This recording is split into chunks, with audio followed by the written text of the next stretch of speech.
नमस्कार, मैं हूं निकिता और आप देख रहे हैं सत्यहिंदी.com। चलिए एक नजर डालते हैं अब तक की सुर्खियों पर। केंद्रीय मंत्री नितिन गडकरी ने कांग्रेस अध्यक्ष मल्लिकार्जुन खड़गे और महासचिव जयराम रमेश को कानूनी नोटिस भेजा है।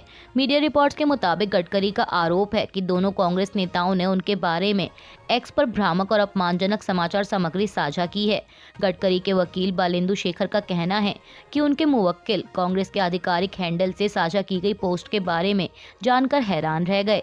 वकील ने बताया कि खड़गे और रमेश ने जानबूझकर एक इंटरव्यू का आधा वीडियो शेयर किया, जिस वजह से उनके बयानों का अर्थ अलग हो गया। वकील के अनुसार नोटिस में कहा गया है कि जनता की नजरों में गडकरी के प्रति भ्रम पैदा करने की कोशिश की गई है।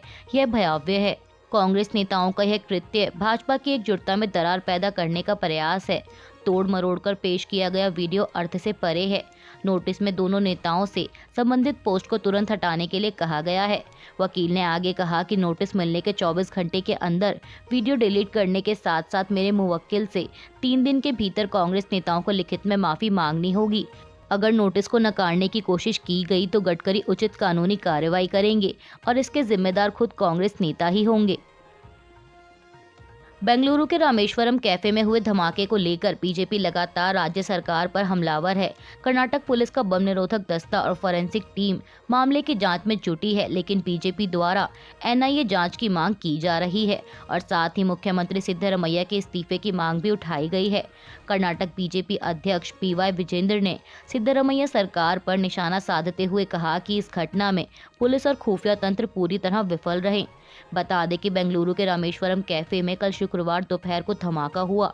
इस धमाके में 9 लोगों के घायल होने की खबर सामने आई। जान माल का बड़ा नुकसान नहीं हुआ है। वहीं इस घटना के बाद मुख्यमंत्री सिद्धरमैया ने कहा कि सीसीटीवी फुटेज की जांच की जा रही है। किसी ने वहां बैग रखा था। वो कह रहे हैं कि ये आईईडी विस्फोट था। हमें अभी नहीं पता कि आतंकी हमला है या नहीं। मुझे जो जानकारी मिली है मैंने वो आपको बताया।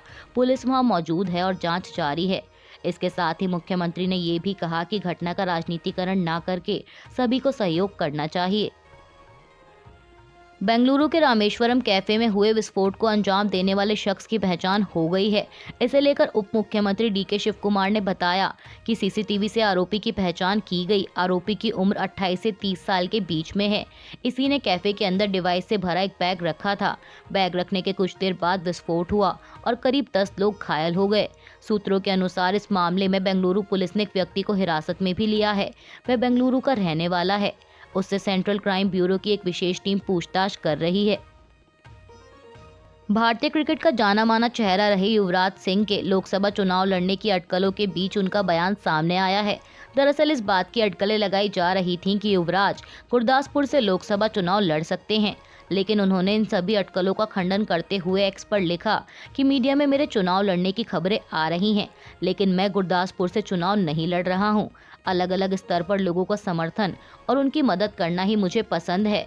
मैं अपने फाउंडेशन यूवी कैन के जरिए ये काम करता रहूंगा। आइए अपनी बेहतरीन क्षमता के जरिए बदलाव की कोशिश को जारी रखें। बता दें कि कुछ मीडिया रिपोर्टों में कहा गया था कि युवराज सिंह गुरदासपुर से बीजेपी के टिकट पर चुनाव लड़ सकते हैं। फिलहाल यहां से फिल्म अभिनेता सनी देओल बीजेपी के सांसद हैं। बिहार से कांग्रेस विधायक नीतू कुमारी ने बीजेपी में शामिल होने की खबरों पर कहा है कि अगर भाजपा लोकसभा का टिकट देगी तो मैं सोचूंगी। दरअसल जब उनसे इस बारे में सवाल पूछा गया तो कांग्रेस विधायक ने कहा कि हमको अपनी पार्टी से कोई नाराजगी नहीं है। पार्टी के सिंबल पर मैं विधायक बनी हूं और मैं अपनी पार्टी के शीर्ष नेताओं से ये कह रही हूं कि मुझे भी सांसद बनने का मन है। हमको भी नवादा से कांग्रेस का टिकट दिया जाए। लेकिन जब उनसे ये पूछा गया कि क्या भाजपा टिकट देगी तो वो भाजपा में शामिल हो सकती हैं। इस पर उन्होंने कहा कि अगर भाजपा लोकसभा का टिकट देगी तो मैं सोचूंगी।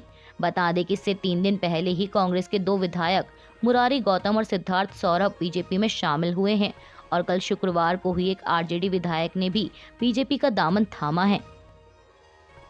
आगामी लोकसभा चुनाव के मद्देनजर भारतीय चुनाव आयोग ने कल 1 मार्च को राजनीतिक दलों और नेताओं के लिए एडवाइजरी जारी की है। चुनाव आयोग ने एडवाइजरी में पार्टियों, उम्मीदवारों और प्रचारकों से कहा है कि वो जाति, धर्म और भाषा के आधार पर वोट मांगने से बचें। आचार संहिता का उल्लंघन करने पर कड़ी कार्रवाई की जाएगी। चुनाव आयोग ने कहा है कि मंदिर, गुरुद्वारा, चर्च, मस्जिद या किसी भी अन्य प्रार्थना स्थलों का इस्तेमाल चुनाव प्रचार के लिए नहीं किया जाना चाहिए और राजनीतिक दलों और नेताओं को गलत बयानबाजी नहीं करनी चाहिए। हिमाचल प्रदेश राज्यसभा चुनाव में क्रॉस वोटिंग करने वाले 6 विधायकों को लेकर मुख्यमंत्री सुखविंदर सिंह सुक्खू ने कहा कि हरियाणा की बाउंड्री के एक होटल में बैठे हुए हैं, हिमाचल की बाउंड्री में आएंगे तो बात करेंगे। सोशल मीडिया पर पोस्ट किए गए एक वीडियो में उन्होंने कहा कि आज भगवान हमारे साथ हैं, धोखा देने वालों के साथ नहीं, इसलिए हमारी सरकार बची हुई है। सीआरपीएफ और हरियाणा पुलिस का इस्तेमाल कर बीजेपी लोकतंत्र को बंधक बनाने की कोशिश कर रही है। मुख्यमंत्री ने कहा कि ये कौन सा लोकतंत्र है कि 6 विधायकों के घर आने को लेकर परिवार वाले तरस रहे हैं, लेकिन वो कैदी की तरह छिपे हुए हैं। 2019 का लोकसभा चुनाव बीजेपी के साथ लड़ने वाली एआईएडीएमके ने आगामी लोकसभा चुनाव के लिए बीजेपी को चुनौती दी है। बता दें कि बीते साल ही एआईएडीएमके ने बीजेपी से गठबंधन तोड़ लिया था और अब पार्टी नेताओं ने 2024 लोकसभा चुनाव के लिए बीजेपी को केंद्रीय विदेश मंत्री एस जयशंकर और वित्त मंत्री निर्मला सीतारमण को तमिलनाडु से चुनावी दंगल में उतारे जाने की चुनौती दी है। इंडियन एक्सप्रेस की एक रिपोर्ट के मुताबिक एआईएडीएमके नेता केपी मुनुस्वामी ने कहा कि अगर बीजेपी वास्तव में यह सोचती है कि तमिलनाडु में दोनों ही बीजेपी नेताओं का कद बड़ा है तो वह उनको यहां से लोकसभा चुनाव लड़ाकर देख सकती है। उन्होंने प्रधानमंत्री मोदी और तमिलनाडु बीजेपी के अध्यक्ष के अन्नामलाई को चुनौती देते हुए कहा कि केंद्रीय मंत्री सीतारमण और जयशंकर का तमिलनाडु से करीबी संबंध है, वे राज्य की किसी भी सीट से उनको चुनाव लड़वा सकते हैं। अगर बीजेपी में हिम्मत और विश्वास है कि तमिलनाडु के लोग उन्हें वोट देंगे तो उन्हें इन दोनों केंद्रीय मंत्रियों को यहाँ से चुनाव लड़ाना चाहिए। इससे आपको पता चल जाएगा कि तमिलनाडु के लोग आपको कैसे सबक सिखाते हैं। यह द्रविड़ धरती है। दिल्ली की सत्तारूढ़ पार्टी आम आदमी पार्टी के विधायक अमानतुल्लाह खान को दिल्ली की एक अदालत से एक और झटका लगा है। दिल्ली वक्फ बोर्ड से जुड़े मनी लॉन्ड्रिंग के मामले में कोर्ट ने उन्हें अग्रिम जमानत देने से इनकार कर दिया है। दरअसल ईडी ने इस मामले में प्राथमिकी दर्ज की थी, जिसके बाद अपनी गिरफ्तारी की आशंका जाहिर करते हुए अमानतुल्लाह खान ने अग्रिम जमानत के लिए राउस एवेन्यू कोर्ट में याचिका दाखिल की। कल शुक्रवार को मामले पर सुनवाई हुई, लेकिन कोर्ट ने फिलहाल उन्हें राहत देने से इनकार कर दिया है। बता दें कि आप विधायक पर आरोप है कि दिल्ली वक्फ बोर्ड में अपने कार्यकाल के दौरान उन्होंने कर्मचारियों की भर्ती और संपत्तियों को पट्टे पर देने में जमकर वित्तीय भ्रष्टाचार किया है। राजस्थान के पूर्व मुख्यमंत्री अशोक गहलोत ने शुक्रवार को प्रदेश की भजनलाल सरकार पर रिमोट कंट्रोल वाली सरकार होने का आरोप लगाया है। उन्होंने कहा कि राज्य सरकार बीजेपी के आलाकमान के इशारे पर काम कर रही है और मुख्यमंत्री से ज्यादा पावरफुल उप मुख्यमंत्री हैं। गहलोत ने कहा कि दुख इस बात का है कि आज सरकार को बने 2.5-3 महीने हो चुके हैं, लेकिन हर घर में चर्चा हो रही है कि सरकार चल क्यों नहीं रही। उन्होंने कहा कि मैं समझता हूं कि इसका दोष सिर्फ मुख्यमंत्री को नहीं दे सकते, क्योंकि आपने रिमोट कंट्रोल से सरकार चलाने का फैसला कर रखा है। इसके साथ ही पूर्व मुख्यमंत्री ने यह भी आरोप लगाया कि मुख्य सचिव सुधांशु पंत राज्य के डी फैक्टो मुख्यमंत्री हैं और मुख्यमंत्री से ज्यादा पावरफुल तो उप मुख्यमंत्री हैं। देश में महिलाओं के खिलाफ हो रहे अपराधों को लेकर ऑल इंडिया महिला कांग्रेस की प्रमुख अलका लांबा ने चिंता जताई है। उन्होंने दुष्कर्म के बढ़ते मामलों को देखते हुए यहां तक मांग कर दी है कि दुष्कर्म करने वाले अपराधियों को नपुंसक बनाने वाला कानून लाया जाए।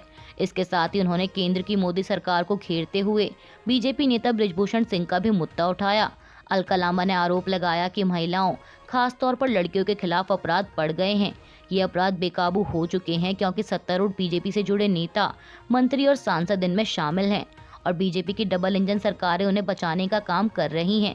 इन सरकारों को चाहिए कि वे 2 से 3 महीने में नाबालिग पीड़ितों से जुड़े दुष्कर्म के मामलों की सुनवाई के लिए फास्ट ट्रैक और विशेष अदालतें स्थापित करें। दुष्कर्म के दोषियों को फांसी दी जानी चाहिए। उन्हें नपुंसक बनाने के लिए कानून बनाया जाना चाहिए।